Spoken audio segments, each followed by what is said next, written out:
الحمدللہ آج کے اس پروگرام کا عنوان ہے شرک کی معافی، حصہ دوم۔ اعوذ باللہ من الشیطان الرجیم، بسم اللہ الرحمن الرحیم۔ الصلاۃ والسلام علیک یا سیدی یا رسول اللہ وعلی ازواجک و اصحابک و آلک یا سیدی یا حبیب اللہ۔ الحمدللہ لاہور شہر میں آج بروز جمعرات 28 ربیع الاخر 1444 ہجری ہے اور 24 نومبر 2022 عیسوی ہے۔ شرک کی معافی کے عنوان سے ایک پروگرام پہلے بھی آپ کی خدمت میں پیش کیا جا چکا۔ آج اسی پروگرام اسی عنوان کے دوسرے حصے میں عرض یہ ہے کہ وہ لوگ، بالخصوص نجدی العقیدہ لوگ یعنی معروف وہابی اور دیوبندی لوگ، جو یہ عقیدہ رکھتے ہیں کہ شرک سب سے بڑا گناہ ہے اور اس کی معافی نہیں ہے، اس کا جواب پچھلے پروگرام میں بھی عرض کیا، آج پھر عرض سن لیں کہ اگر معاذ اللہ شرک کی معافی ممکن نہیں تھی تو حضور صلی اللہ علیہ وآلہ وسلم نے 13 سال مکہ میں تبلیغ کیوں جاری رکھی؟ اور وہ مکہ شریف، وہ کعبہ شریف جس کے احاطے میں 360 بت پڑے ہوئے تھے، قرآن پاک سے احادیث سے ان بتوں کا ذکر ملتا ہے، ہماری تاریخ کی کتب میں یہ ذکر موجود ہے۔ اب 13 سال حضور کا مکہ میں تبلیغ جاری رکھنا اس بات کا ثبوت ہے کہ شرک کی معافی ممکن ہے۔ ہاں، شرک بڑا گناہ ہے، اس سے بچنا چاہیے، یہ ٹھیک ہے، درست ہے، لیکن پچھلے 100-150 سالوں میں جو یہ وسوسہ پھیلایا گیا ہے خالص توحید کے نام پر کہ جی شرک کی معافی تو ممکن ہی نہیں، اس کا سادہ جواب یہ ہے کہ حضور صلی اللہ علیہ وسلم نے 13 سال مکہ میں تبلیغ کیوں جاری رکھی؟ تو تبلیغ 13 سال جاری رکھنے کا مطلب ہی یہ ہے کہ شرک کی معافی ممکن ہے۔ اچھا، اب مزید یہ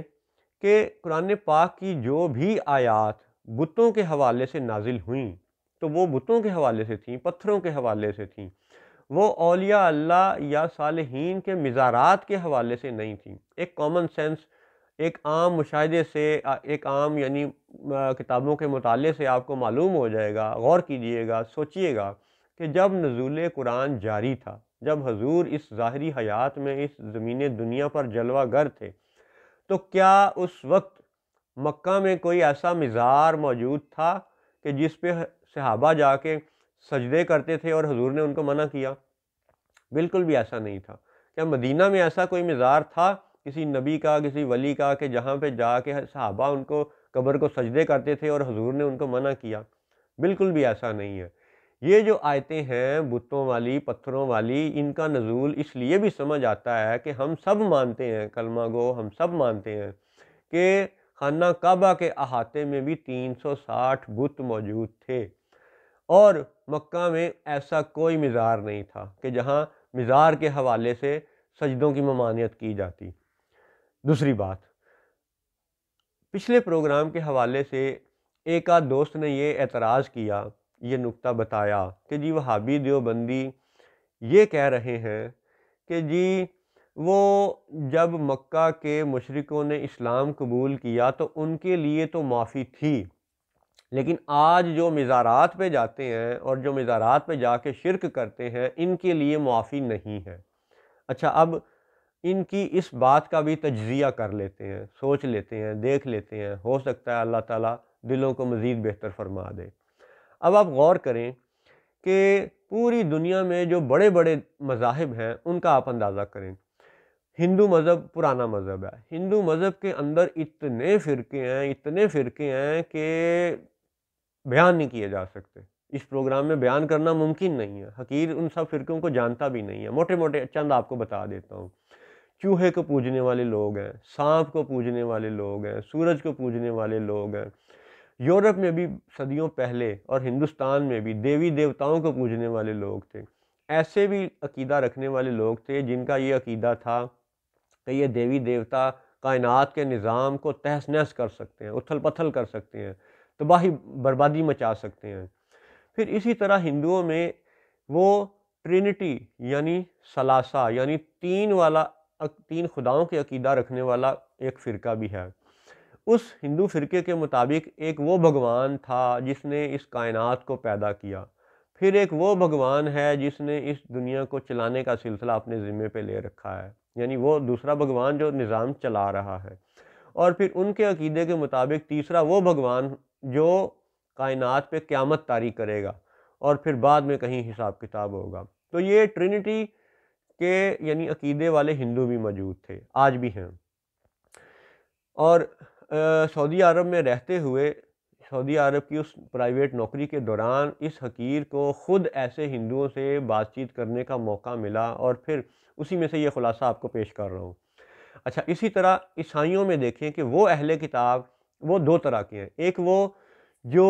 حضرت عیسیٰ علیہ السلام کو اللہ کا رسول مانتے ہیں، نبی مانتے ہیں، لیکن اللہ کا بیٹا نہیں مانتے۔ ان والے اہل کتاب کے ساتھ چند شرائط و ضوابط کے ساتھ دوستی، کھانا پینا، شادی، ان کی عورتوں سے شادی، وہ ایک یعنی الگ موضوع ہے لیکن جائز ہے۔ اسی طرح یہودیوں میں سے وہ یہودی جو حضرت عزیر علیہ السلام کو معاذ اللہ اللہ کا بیٹا مانتے ہیں، وہ مشرک کہلائیں گے، اور جو حضرت عزیر علیہ السلام کو اللہ کا بیٹا نہیں مانتے وہ غیر مسلم یا اہل کتاب کہلائیں گے۔ یعنی عیسائیوں میں سے جس نے حضرت عیسیٰ علیہ السلام کو اللہ کا بیٹا معاذ اللہ مانا، یا تین ٹرینٹی کا عقیدہ رکھا کہ عیسیٰ، مریم اور اللہ، ان تین خداؤں کو مانا، تو وہ مشرک کہلائے گا۔ یہودیوں میں سے اگر کسی نے حضرت عزیر علیہ السلام کو اللہ کا بیٹا مانا تو وہ مشرک کہلائے گا، لیکن جو باقی یہودی عیسائی ہیں وہ غیر مسلم یا اہل کتاب کہلائیں گے۔ اچھا، اب آپ ایک اور دلچسپ ہندو فرقے کا ذکر سنیں کہ وہ تو کمال ہی بات کرتے ہیں۔ حقیر نے ایک ہندو سے جب گفتگو کی تو حقیر خود بھی حیران رہ گیا اس کی بات سن کر کے، کہ اس ہندو نے یہ بتایا کہ رب کی یعنی بقول ان کے لفظ رام کی پوجا عبادت وہ کرتے ہیں، رام کو بھگوان کو وہ ایک مانتے ہیں۔ یہ بڑی غور والی بات ہے، وہ ایک مانتے ہیں۔ ایسے ہندو موجود ہیں جو ایک بھگوان یعنی ایک اللہ کو ماننے والے ہیں۔ فرق کیا ہے؟ فرق سے پہلے جو مماثلت والی باتیں ہیں وہ دھیان سے سنیں۔ فرشتوں کو، جنوں کو، ٹھیک ہے، اوتار کو یعنی نبیوں کو، صالحین کو، دوزخ کو، نرک کو، جنت کو، سورگ کو، تقدیر کو، وہ سب باتوں کو مانتے ہیں، ٹھیک ہے۔ فرق صرف یہ آتا ہے ان کا اور ہمارا، بقول اس ہندو کے، اس کا نام بھی مجھے یاد ہے لیکن ابھی میں اس کا نام اس لیے نہیں لینا چاہتا کہ شاید وہ نام لینے سے ناراض نہ ہو۔ اس نے یہ بتایا کہ وہ ایک اللہ کو ماننے والے ہیں، ایک بھگوان کو مانتے ہیں۔ فرق صرف یہ ہے کہ ہم اس زمین دنیا پر رہتے ہوئے اپنی ان انسانی آنکھوں سے اس رب کو، اس بھگوان کو، اس رام کو دیکھ نہیں سکتے، تو اس لیے اس بے صورت کو ایک صورت دے ڈالی، یعنی مٹی کی مورتی یعنی پتھر کا وہ بت بنا ڈالا۔ تو کیا اس کا دیکھیں تصور ہے۔ جنت کو وہ مانتے ہیں، دوزخ کو مانتے ہیں، تقدیر کو مانتے ہیں، اوتار کو مانتے ہیں۔ اوتار ہمارے لفظوں میں سمجھ لیں صالحین یا انبیاء، اور یعنی جیسے مسیحا کا تصور ہے۔ اور ان کا یہ تصور بھی ہے کہ قیامت برپا ہونے سے پہلے جب یہ زمین دنیا خرابیوں سے بھر جائے گی تو ایک مہارشی یعنی ایک اوتار پھر سے آئے گا اور اس دنیا میں سے وہ برائی کو ختم کر دے گا۔ اور ہمارا بھی یہی عقیدہ ہے قرآن پاک کے مطابق کہ المسیح عیسیٰ بن مریم علیہ السلام دوبارہ سے اس زمین دنیا پر نازل ہوں گے، اور وہ جھوٹے یعنی المسیح الدجال کو قتل کریں گے، اور دنیا پہ پھر خلافت کا وہ نظام قائم ہو جائے گا کہ جب زکوٰۃ دینے والے تو ہوں گے، لینے والا کوئی نہیں رہ جائے گا، کیونکہ اس وقت پھر اس خلافت میں یہ نہیں ہوگا کہ کوئی ایک بلوچ سردار اٹھ کے یہ کہے کہ جی یہ سارا سونا تو میرا ہے۔ کیا اس بلوچ سردار کی خدمت میں یہ سوال نہیں پوچھا جا سکتا کہ اے اللہ کے نیک بندے، کیا یہ زیر زمین سونا یا چاندی یا کاپر تانبا یہ تو نے پیدا کیا؟ بالکل یہی سوال آل سعود سے بھی پوچھا جا سکتا ہے کہ جو پچھلے 100 سال میں سعودی عرب سے پٹرول اور دیگر چیزوں کے مالک بنے بیٹھے ہیں اور امریکہ کو پچھلے 100 سال سے مفت تیل سپلائی کر رہے ہیں۔ یہ حقیر نے پچھلے پروگرام میں بھی وضاحت کی تھی کہ ڈالر کاغذی کرنسی یہ صرف ضمانت نامہ ہے، اصل رقم نہیں ہے۔ تو وہ امریکہ جو سعودیہ سے مفت پٹرول 100 سال سے لے رہا ہے اور قیمت نہیں دے رہا، انہی آل سعود سے یہ بھی تو پوچھا جا سکتا ہے کہ جناب آپ تو محض نجد کے ایک خطے میں آباد تھے،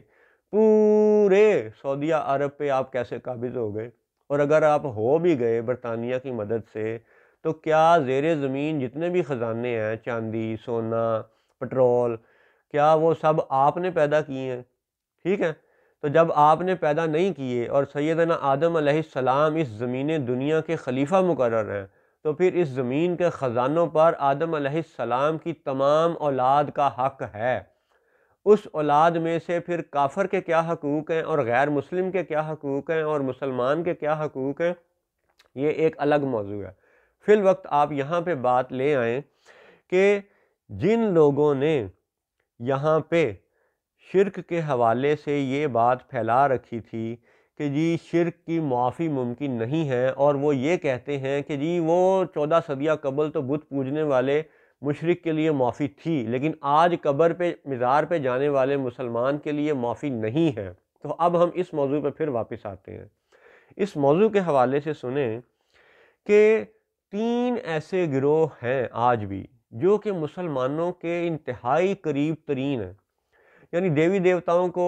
وہ چھوڑ دیں، ایک سائڈ پہ کر دیں، سورج پوجنے والوں کو چھوڑ دیں، ٹھیک ہے، چوہا پوجنے والوں کو چھوڑ دیں۔ اب آپ 3 یعنی گروہوں پہ غور کریں۔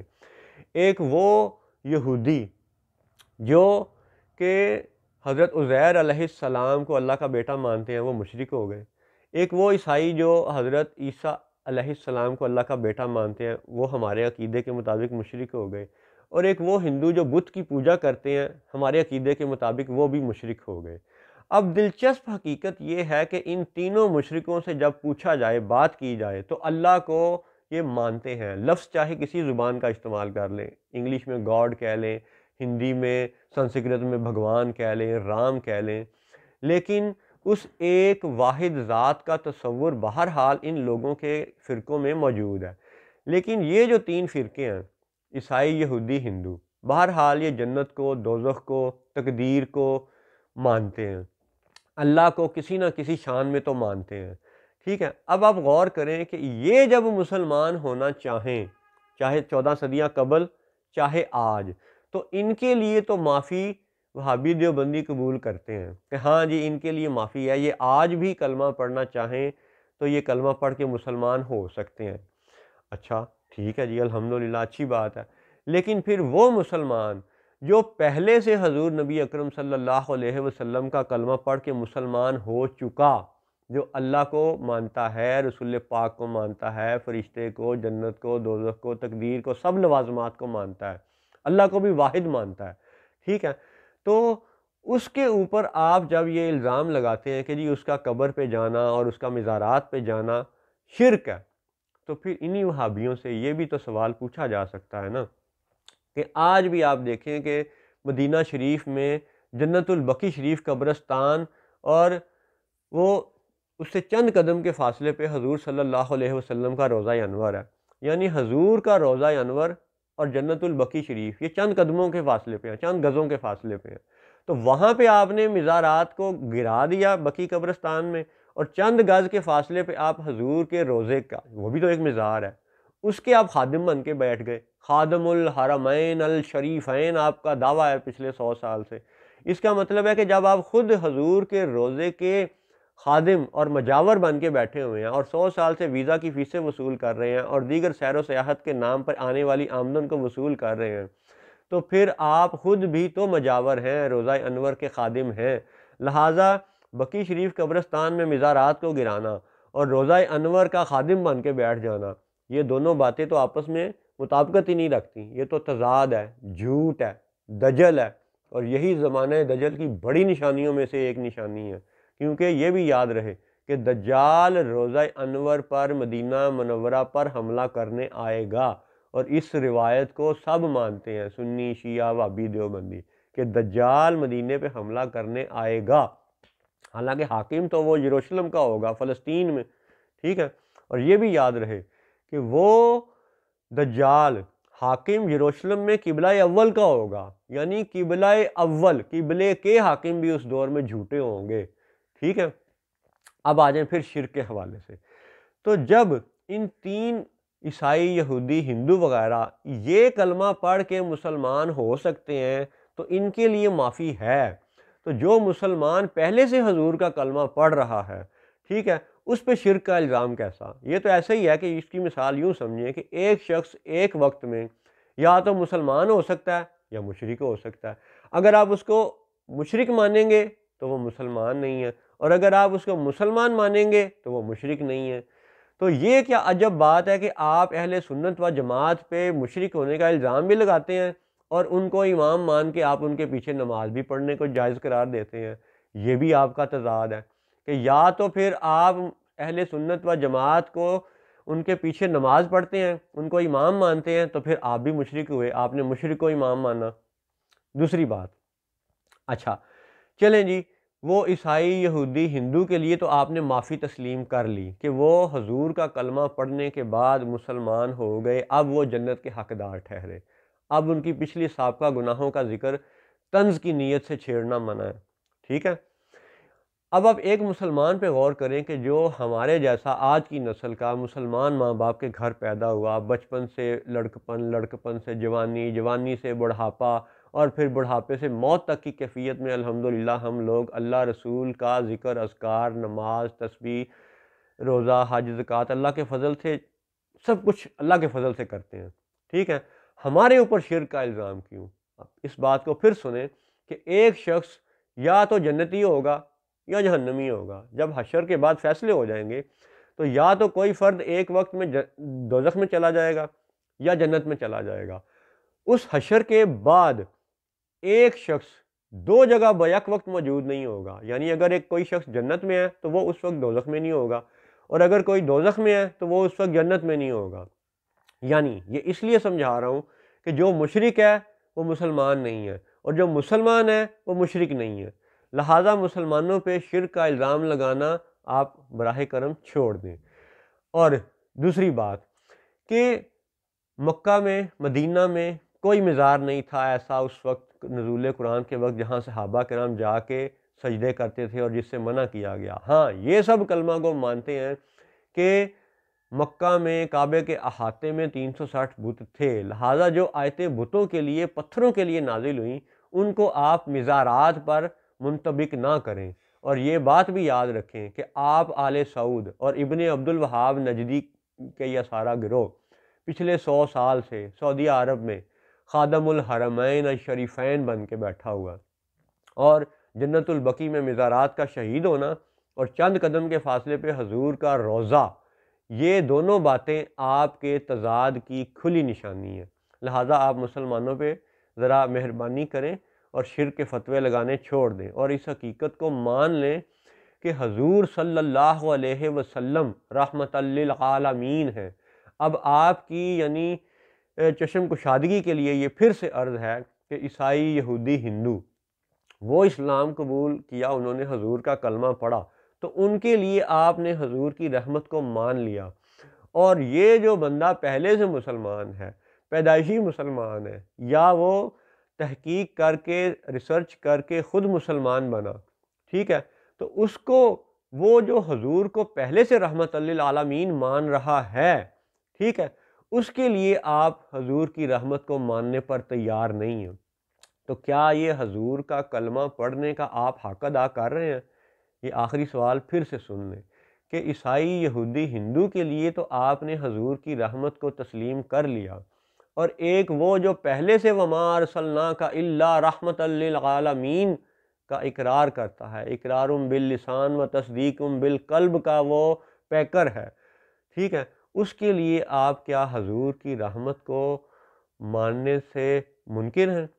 یہ تو عجب بات ہے کہ عیسائی، یہودی، ہندو وہ تو حضور کا کلمہ پڑھے تو جنتی ہو جائیں، اور مسلمان معاذ اللہ مزار پہ چلا جائے تو وہ مشرک ہو جائے۔ یہ تضاد ہے،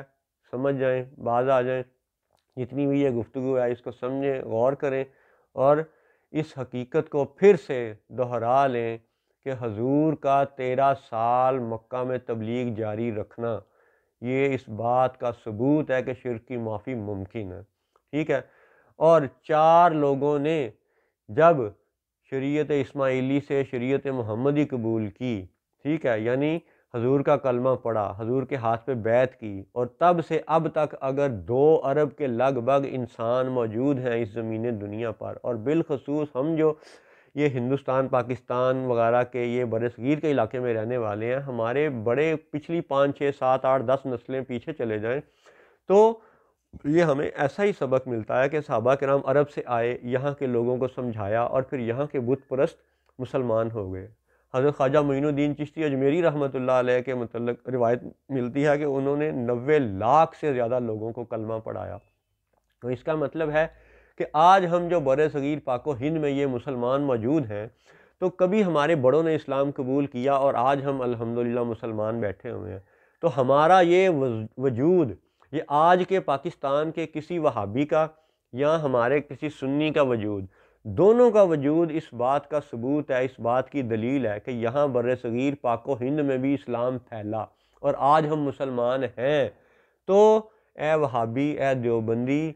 اے بر صغیر پاک و ہند کے رہنے والے نجدی العقیدہ لوگ، تم سب کا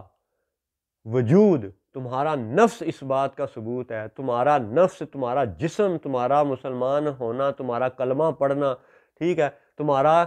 دائرہ اسلام میں داخل ہونے کا دعویٰ کرنا، ٹھیک ہے، یہ سب اس بات کا خود ایک ثبوت ہے کہ یہاں کے صدیوں پرانے ہندو وہ مسلمان ہوئے، لہٰذا تیرا وجود اس بات کا ثبوت ہے کہ شرک کی معافی ممکن ہے۔ السلام علیکم ورحمۃ اللہ وبرکاتہ۔